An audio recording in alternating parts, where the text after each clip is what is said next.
Estamos De Palabra en Palabra, hoy jueves, un programa más. Este programa lo hemos preparado como para un poeta norteamericano espléndido, una novelista norteamericana espléndida, y si nos queda tiempo hablaremos de un cubano. Me refiero a Walt Whitman. Comenzamos este programa y voy a leer de inmediato una traducción, bueno, un poema de Walt Whitman. Creo que es importante no olvidarnos de que Walt Whitman está en el universo de la poesía siempre. Leeré una de las traducciones que me parecen grandes traducciones, ¿no?, de un hombre que conoció muy bien la poesía de Whitman, que fue Jorge Luis Borges. Esta traducción no es de Borges, pero es una traducción que me gustó. Y ahorita, en un ratito, les refiero de quién es. Pero importa Walt Whitman, ¿no? Los traductores también, porque es una generosidad que nos da a conocer poemas que de otra manera, sin ellos, sería imposible. Alguien me dirá, no, ya la retraduce. No. La poesía debe ser traducida por hombres, seres humanos, poetas. Al decir por hombres, me estoy refiriendo a todos, también a las mujeres, ¿no? Es decir, no uso yo esa cosa, ¿no? El uso de mi español todavía corresponde a la cortesía que el mismo idioma en sí mismo tiene, que no necesita decir ellos y ellas, no. La cortesía del español es tan grande y es tan amable que no recurro a eso. Una hoja de hierba. Creo que una hoja de hierba no es menos que el día de trabajo de las estrellas. Y un grano de arena y el huevo del régulo son igualmente perfectos, y que la rana es una obra maestra digna de los señalados, y que la zarzamora podría adornar los salones del paraíso, y que la articulación más pequeña de mi mano avergüenza a las máquinas, y que la vaca que pasta, con su cabeza gacha, supera todas las estatuas, y que un ratón es milagro suficiente como para hacer dudar a 6 trillones de infieles. Descubro que en mí se incorporaron el gneis y el carbón, el musgo de largos filamentos, frutas, granos, raíces, que estoy estucado totalmente con los cuadrúpedos y los pájaros, que hubo motivos para lo que he dejado allá lejos, y que puedo hacerlo volver atrás y hacia mí cuando quiera. Es vano acelerar la vergüenza. Es vano que las plutónicas rocas me envíen su calor al acercarme. Es vano que el mastodonte se retrase y se oculte detrás del polvo de los huesos. Es vano que se alejen los objetos muchas leguas y asuman formas multitudinales.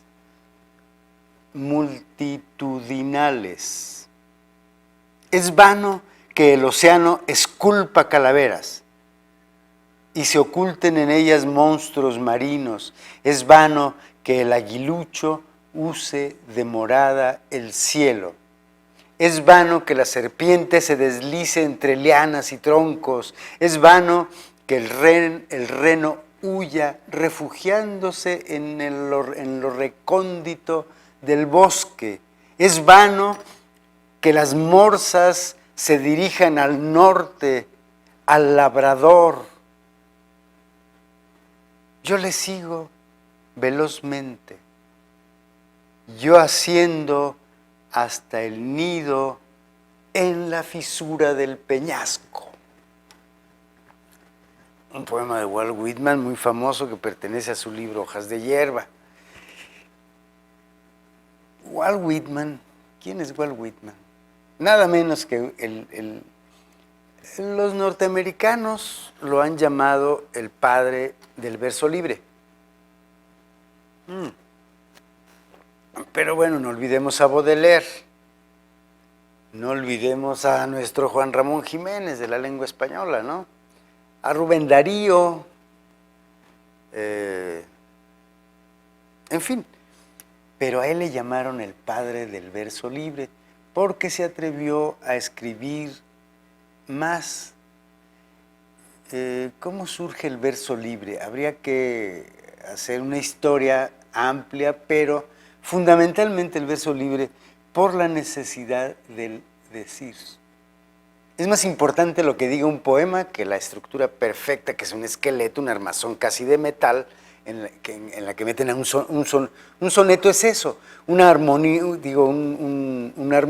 estructura perfecta donde hay que meter lo que el corazón tenga que decir. ¿Y qué hace el verso? Qué interesante. El verso libre aparece, el poema en esos ritmos y en esa musicalidad y en esa novedad que yo descubro que es el habla, así hablamos.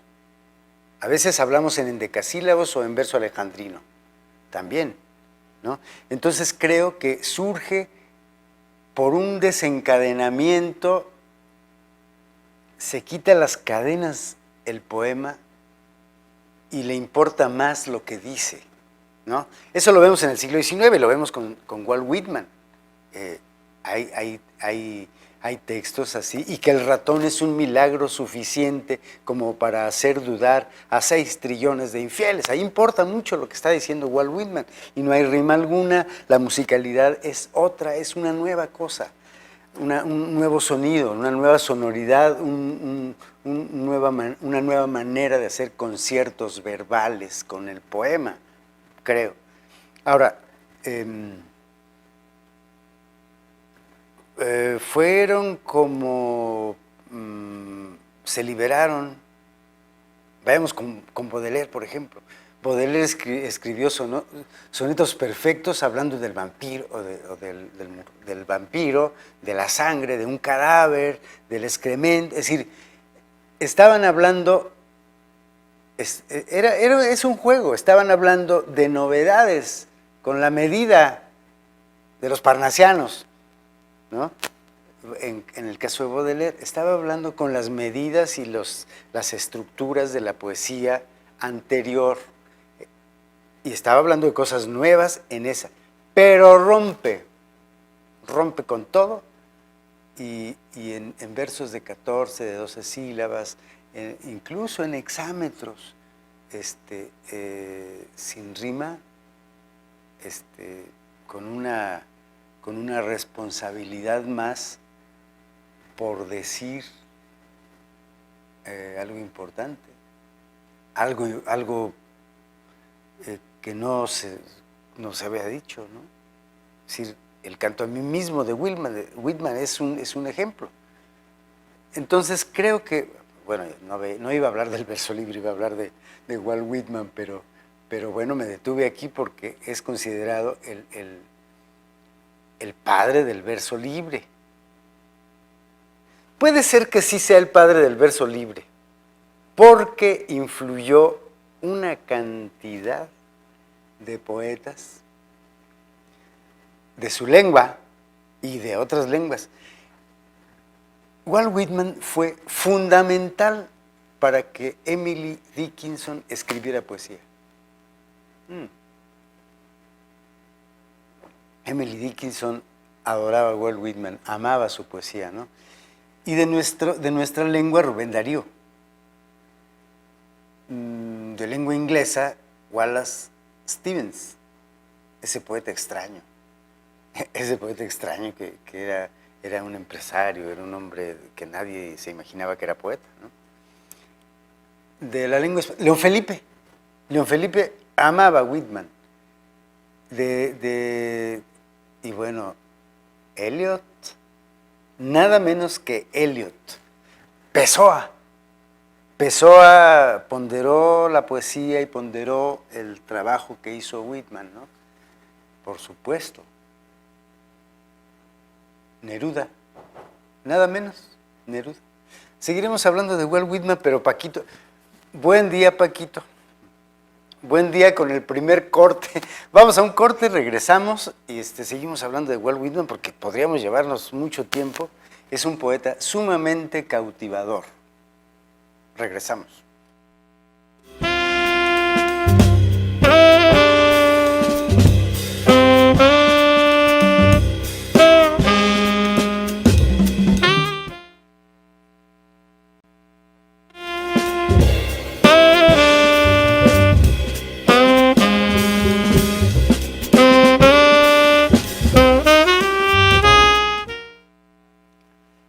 Hablábamos de Walt Whitman, que claro, sus biografías son muchas y de distinto calibre hasta moral, ¿no? Oscar, ¿cómo te va? Bien, buenas tardes. Walt Whitman, ¿qué cosa? ¿Qué poeta más seductor, ¿no? Es decir, yo creo que bien vale la pena hablar un poco también de su vida, porque pues fue un hombre que además hay que recordar ese poema que se hizo, Captain, My Captain, ¿no? El que se hizo muy famoso cuando Robin Williams hizo una película que se llamaba La ciudad, no, Los poetas muertos, ¿no? ¿Cómo se llama? La Sociedad de los Poetas Muertos. La Sociedad de los Poetas Muertos. Ahí es un profesor que se sube a la silla, hacia la mesa y dice, Captain, my Captain, y dice el poema de Whitman y los chavos les gusta mucho. Eso me parece que, digo, la película lo hizo famoso, pero bueno, ese poema Whitman se lo escribió en honor de Abraham Lincoln, ¿no? Era muy crítico con los, ¿cómo se llaman? Estos que luchaban contra la esclavitud, que se les llama de algún modo, fíjate, a los pensadores. Abolicionistas. Abolicionistas, exacto. Desde que hay etiquetas, bueno, no se acuerda. Además, vivo ese síndrome de voy a dejar de acordarme de las cosas, porque las cosas son poca cosa, ¿no? ¿Qué tiene ahora la gente con sus... Es decir, ¿quién se sabe los teléfonos de sus amigos? Nadie, porque no hay necesidad de recordarlos, ahí están, en el teléfono, ¿no? Y entonces estas nuevas generaciones, pues no se acuerdan de nada porque todo está en Google y en Wikipedia, ¿no? Entonces, pues ahí lo tengo guardado, no hay necesidad. Pero la capacidad de la memoria disminuye, eso que ni qué. Pero bueno, los abolicionistas, él hizo una crítica importante a los abolicionistas y yo creo que tenía mucha razón. Su influencia, decía, alcanzó a Henry Miller y hasta Allen Ginsberg, que fueron poetas o escritores que lo ponderaron. Fue un señuelo muy importante para la escritura de la poesía. Fue una novedad escribir verso libre. Y ahora, quienes saben más que yo seguramente que es el verso libre y tal. Pero hay muchos que piensan que ya no tiene que tener medida, las tantas sílabas, tal, un cuarteto, dos tercetos, tal. Pues qué fácil. No, señor, no es fácil, es igual. Es igual y quizá peor porque con la escritura del verso libre se descubre la conexión que tiene tu pulso, ese que empuja la circulación de la sangre, con lo que dices o lo que cantas, ¿no? Entonces, escribes en el ánimo, en el pulso, en el equilibrio o en sostener ese ritmo de las palabras que llegan, ¿no? Y entonces, no es ninguna presunción, pero a mí se me da de manera muy natural el endecasílabo sin contar, ¿no? Es decir, tenemos un ritmo para hablar, ¿no? Un tono perfecto para señalar, para expresar lo que sentimos, ¿no? El verso libre es perfecto y abre esas compuertas, digamos, del alma, ¿no? O no sé, ¿tú qué opines? Yo ahorita nada más recuerdo unos versos de Ezra Pound, donde le dice a Whitman, ya te odié demasiado, vamos a hacer las paces. Y es un poema conmovedor. Esta cosa del rebelde que deja de matar al padre para reconciliarse. Claro. ¿Qué es tú de pronto a tus maestros de aquellos o aquellos poetas, quien escribe poesía, aquellos poetas de quienes fuiste su epígono, su seguidor, ¿no? Claro. Entonces un día los odias. Ahora, creo que pierden tiempo los epígonos. Pierden tiempo porque el otro no se da cuenta.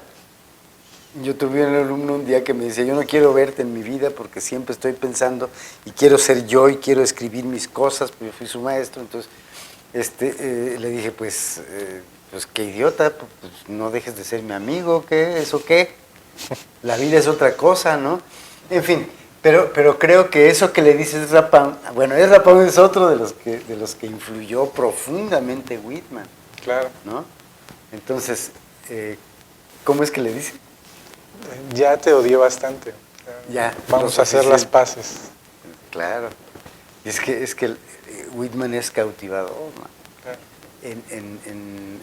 El canto a mí mismo es una cosa tremenda.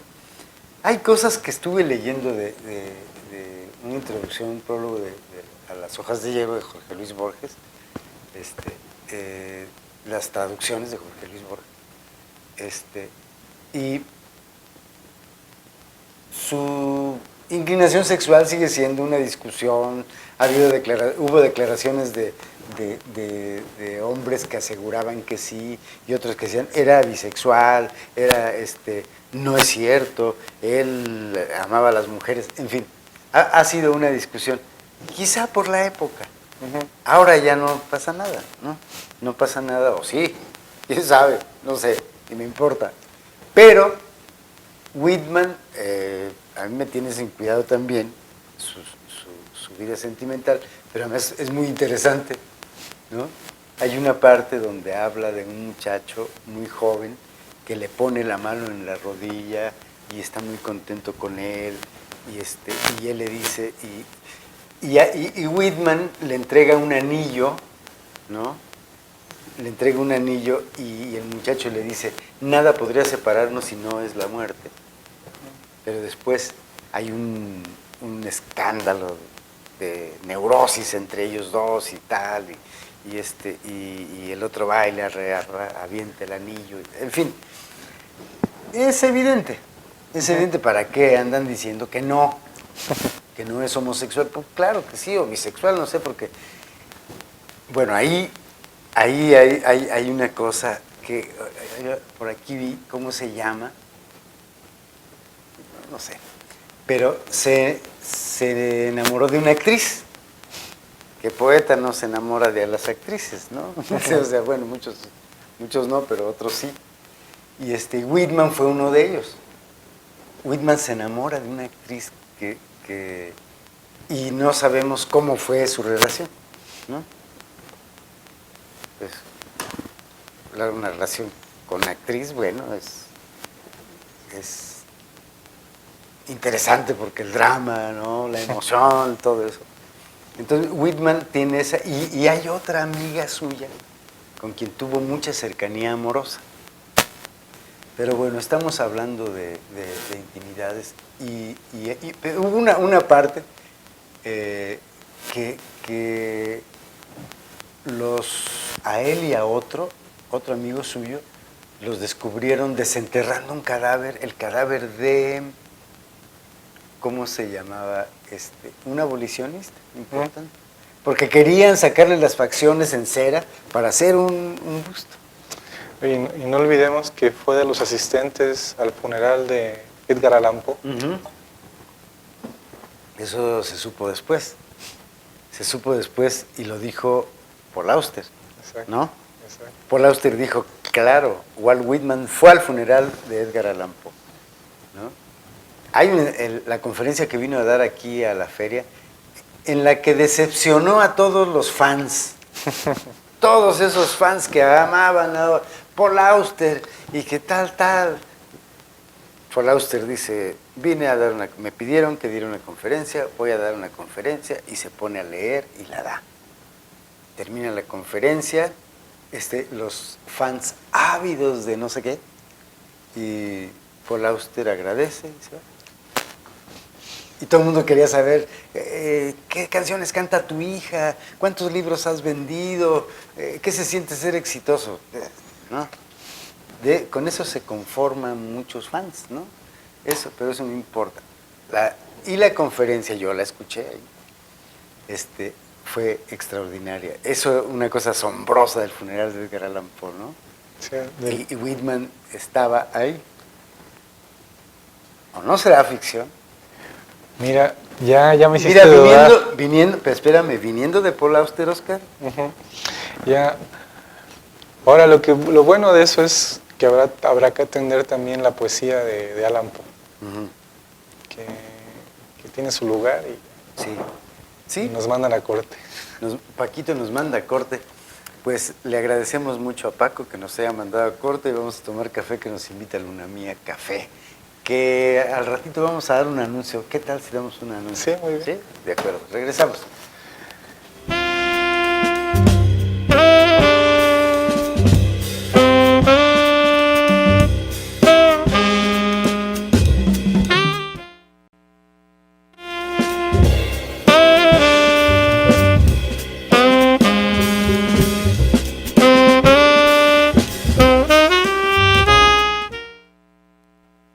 Un poema más de Walt Whitman, Oscar, ¿qué te parece? Claro.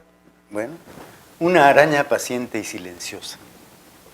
Una araña paciente y silenciosa vi en aquel pequeño promontorio en que solo se hallaba, vi cómo para explorar el vasto espacio circundante lanzaba uno tras otro los filamentos de sí misma.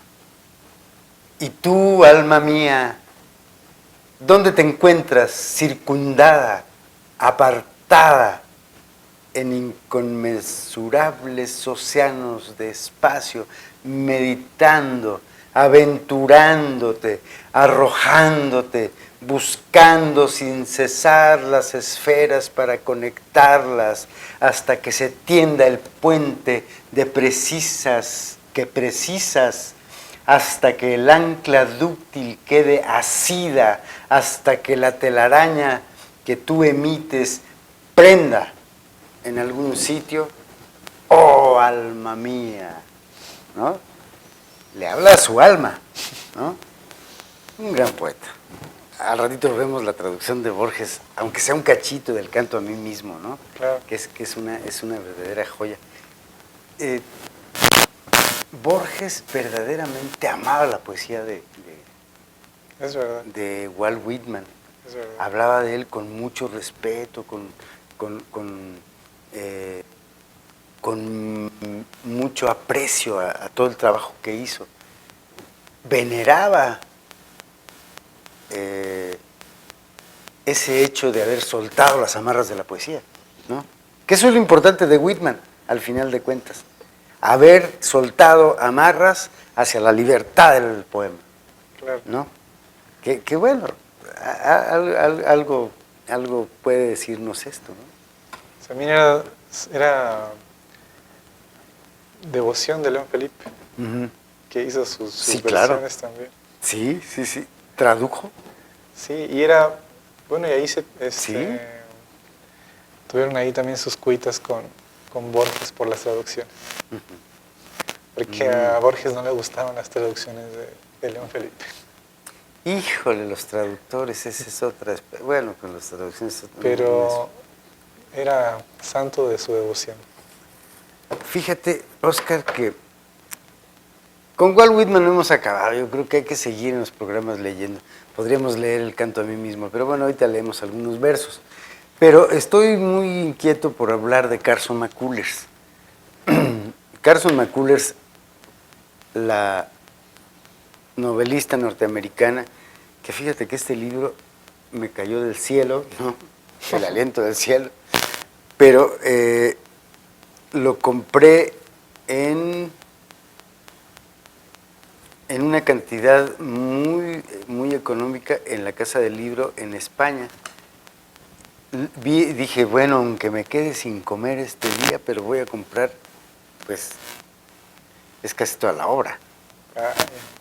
Casi toda la obra. Quizá haya cuentos que no están aquí, pero es una gran novelista. Y bueno, me gusta. A lo mejor dejamos para la próxima vez, pero que podamos dedicarle a La balada del café triste. Otra novela importante que a mí me parece que no debemos de dejar de leer es El corazón es un cazador solitario. El personaje es un mudo, ¿no? Reflejos en el ojo dorado es el mundo militar. Un soldado que un día descubre el mundo erótico y se queda pasmado, en fin. Es una cosa muy interesante que tiene que ver un poco con la biografía de Carson McCullers. Vamos a ver, McCullers nació en el 17, más o menos de la edad de Paz, ¿no? Es verdad. Menor que Rulfo.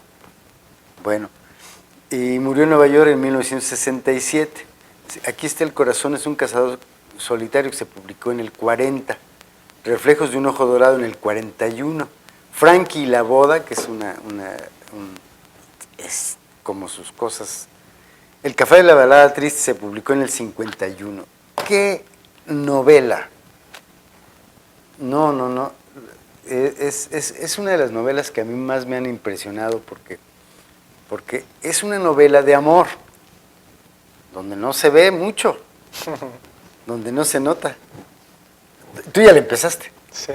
¿Qué piensas de lo que has avanzado? Pues no me había impresionado, hace mucho que no me había impresionado tanto una narración. Al grado que no las sueltas y página a página te impresiona. De verdad, muy bien narrada. Y pues la palabra que tengo es estoy impresionado. No la conocía. Y es estas escritoras que te hacen como quieren. Y un narrador ahí omnisciente, pues muy astuto. Sí, un narrador habilísimo. Sí. ¿No?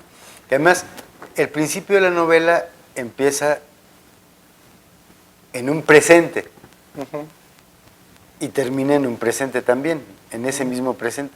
Pero todo lo que está ahí, es decir, yo creo que a partir de esta parte donde dice, el pueblo de por sí era melancólico, no tiene gran cosa, dice, aparte de las fábricas de hilaturas de algodón, las casas de 2 habitaciones viven obreros, varios melocotoneros, una iglesia con 2 vidrieras de colores, y después va diciendo qué hay en el pueblo, y dice, y una casa, ¿no?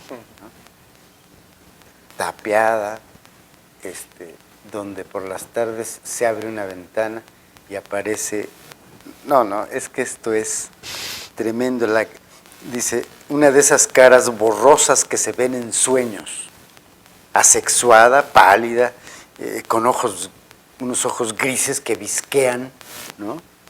Que visquean hacia adentro tan violentamente que parece que se están lanzando uno al otro una larga mirada de congoja, ¿no? La cara permanece en la ventana durante 1 hora, tal, y se cierra. Y permanece cerrada esa casa. Esa cara que está narrada en el presente de la novela es nada menos que Miss Amelia. Esa mujer que su afición era pelear. Era pelear.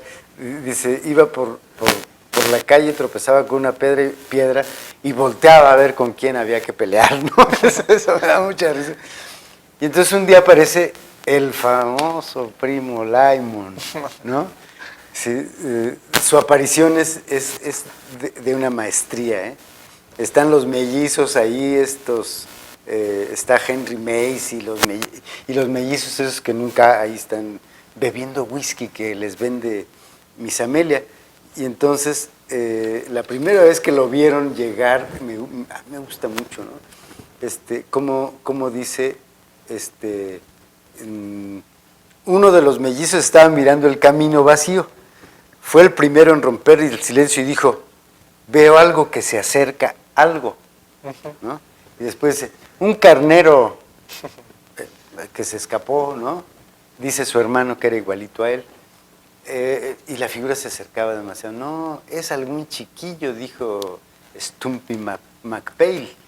Y luego, ¿no? Era un enano, arqueado, jorobado, que caminaba con un abrigo que le quedaba corto, llega y pregunta por Miss Amelia, por Amelia, ¿cómo se apellida? Miss Amelia Evans, ¿no? Entonces pregunta por ella y dice, pues es que es mi pariente. No, aquí no tiene ningún pariente. Y en cuanto empieza ahí a decir, no, mi mamá era esto, y tratando de buscar hasta dar con el parentesco con Miss Amelia, uno de los, ahí es un rasgo interesantísimo, un gesto importantísimo que el novelista, la novelista, hace con mucha habilidad. Uno de los parroquianos que están ahí en el porche tomando whisky y se va. Se va porque no quiere ver cómo lo va a correr, ¿no? Cómo le va a pegar de patadas, cómo le va, en fin. Y entonces, pues empiezan a irse y lo pasa. Encerrada Miss Amelia no sale 2 días con el primo Laimon y pasa la gente y piensa, ya lo hizo pedazos. Ya lo metió en una bolsa, lo hizo pedazos, lo mató, no. Cuando aparecen por ahí, el enano muy contento detrás de ellas, se sube a sus espaldas. Se van a la destilería a hacer whisky y el enano feliz, bueno, totalmente entregada a una amistad, a un amor, a una cosa así, ¿no? Entonces, ¿quién es quien ama? Miss Amelia, ¿no? Exacto. Es decir, es la amante. El otro, iba a decir una grosería terrible, porque me cae muy mal el primo Laimon. A mí me gusta mucho enfrentarme a los personajes, pelearme con ellos, que me caigan gordos y también que los quiera mucho, ¿no? Que me gustaría que fueran mis amigos, ¿no? Que tal personaje mujer me gustaría que fuera mi amante, mi novia, mi esposa, no sé, ¿no? Eso me parece que yo a veces juego a eso, ¿no? Como con Emma Movari, por ejemplo, ¿no? Que tenemos un largo historial. Pero bueno, entonces el primo Laimon me cae gordo. Yo le pegaba, porque no sabes lo que hace. Para quienes no han leído la novela, eso de que te cuentan el final, yo lo cuento con todo el descaro del mundo y con toda la libertad de contar una historia, porque lo importante de saber una historia en la literatura es leerla. Ya me dijiste que lo mataron, ¿y qué? ¿Sí? Emma Bovary se suicida, para quien no lo... al final se suicida. ¿Qué tiene? Existen los prólogos de las obras. Bueno, O sea, donde quiera te... Sí, claro. Entonces el primo Laimon es la historia de una traición poderosísima, Oscar. Paquito, ya nos vamos a corte. Yo estaba muy emocionado hablando de eso, pero ya regresamos y seguimos hablando de Carson McCullers.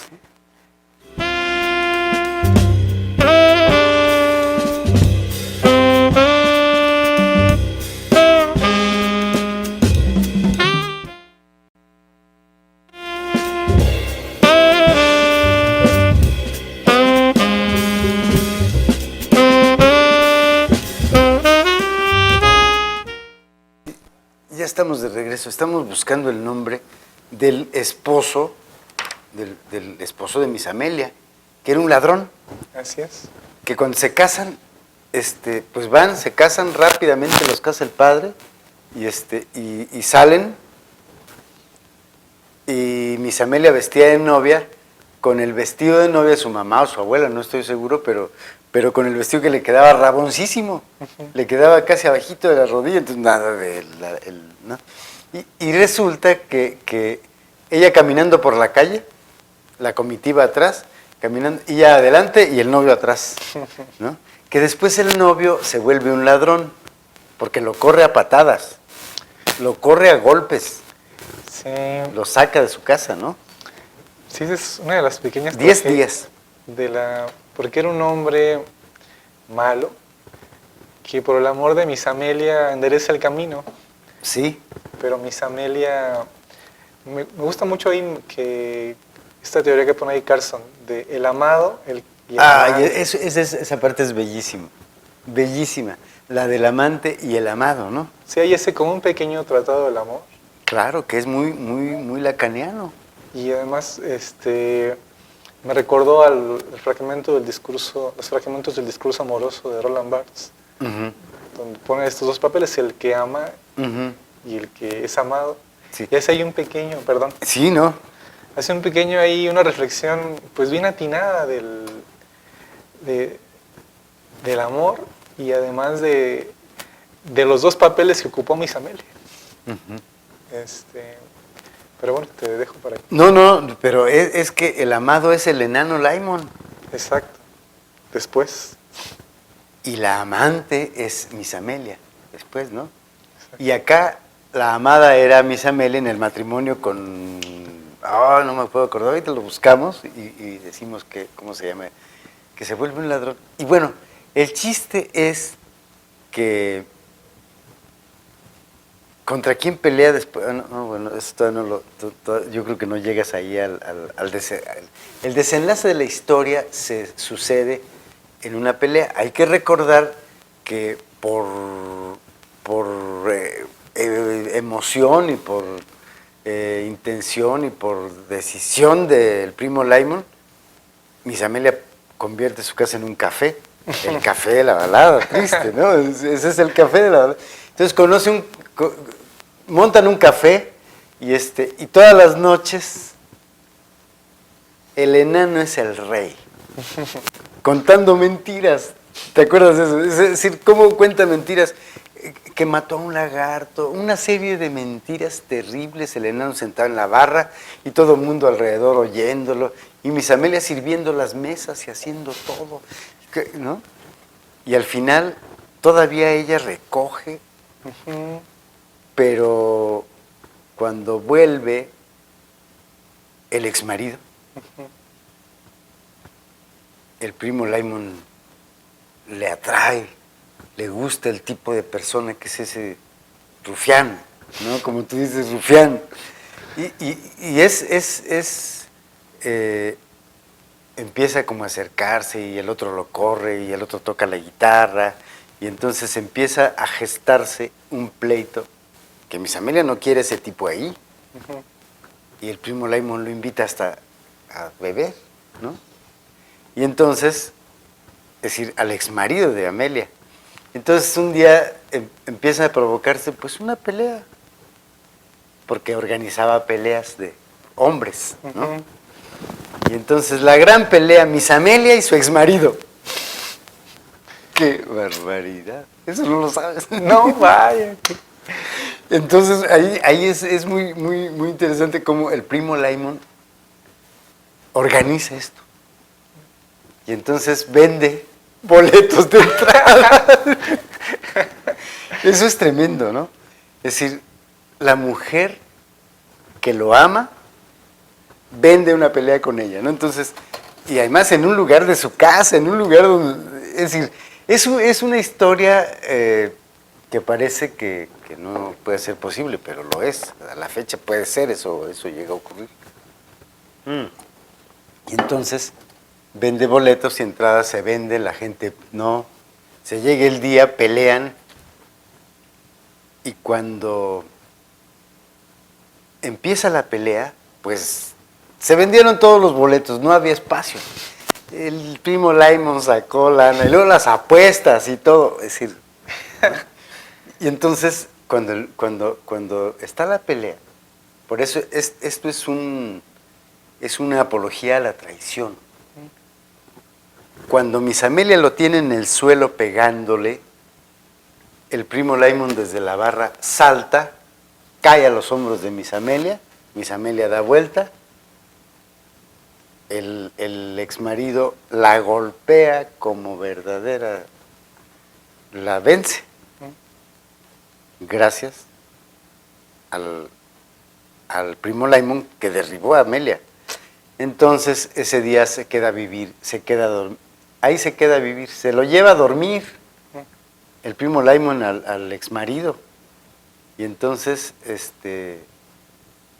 es una mujer vencida, es la amante vencida, la que ama. Ujú. Hay una torcedura ahí del corazón de esta mujer tremenda, ¿no? Y el primo Laimon se va con el exmarido. Nunca dicen qué condiciones. Y vuelve al final, que es el principio. La casa cerrada, el pueblo, se acaba la destiladera, ¿cómo se llama? Donde destila el whisky, el negocio, no vende nada, se queda. Es decir, es el amor vencido. Olvídate qué malvado era el primo Laimon, qué mentiroso era, qué patán, qué monstruo, ¿no? La idea es que hay un amor vencido ahí, irremediable, ¿no? Es decir, el primo Laimon viene a traer la desgracia, ¿no? No sé, a donde vas tú, ya se puede ver Ujú. la ductilidad de su prosa, Ujú. ¿no? Fíjate que leí 2 párrafos en inglés. Tengo una edicioncita en inglés. Leí 2 párrafos en inglés con mucho cuidado y tiene mucha fuerza su narración, ¿no? La narración de Carson McCullers. Ahora, creo que esa es de sus mejores novelas, pero esta parte donde ya nos vamos a ir. ¿Ya es a la despedida, Paco? ¡Qué barbaridad! Se nos fue el tiempo. Oscar, quedamos para la próxima semana a hablar de Alejo Carpentier, ¿no? Claro. Y volvemos a hablar de Carson McCullers, de algún otro texto, de alguna cosa más. Y pues muchas gracias que nos vieron ahí en casa. Gracias, Oscar. Gracias. Yo creo que de aquí nos vamos a echar un cafecito al Claro. día, ¿no? Yo me celebro y yo me canto. Y todo cuanto es mío también es tuyo. Porque hay un átomo de mi cuerpo, porque no hay un átomo de mi cuerpo que no te pertenezca. Indolente y ocioso, convido a mi alma, me dejo estar y miro un tallo de hierba de verano. Me aparto de las escuelas y de las sectas. Las dejo atrás. Me sirvieron, no las olvido. Soy puerto para el bien y para el mal.